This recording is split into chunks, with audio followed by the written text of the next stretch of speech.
নমস্কার। কবিগুরু রবীন্দ্রনাথ ঠাকুরের লেখা লুকোচুরি।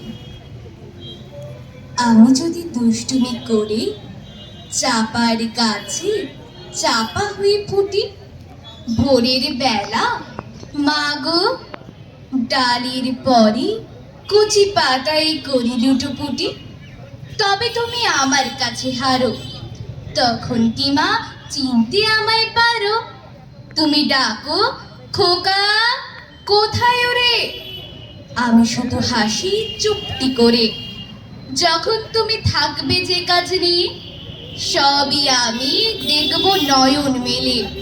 স্নানটি করে চাপার তলা দিয়ে আসবে তুমি পিঠেতে চুল ফেলে। এখান দিয়ে পুজোর ঘরে যাবে, দূরের থেকে ফুলের গন্ধ পাবে। তখন তুমি বুঝতে পারবে না সে তোমার খোকার গায়ের গন্ধ আসে। দুপুর বেলা মহাভারত হাতে বসবে তুমি সবার খাওয়া হলে। গাছের ছায়া ঘরের জানালাতে পড়বে এসে তোমার পিঠে কোলে। আমি আমার ছোট্ট ছায়াখানি দোলাবো তোর বইয়ের পরে আনি। তখন তুমি বুঝতে পারবে না সে তোমার চোখে খোকার ছায়া ভাসে।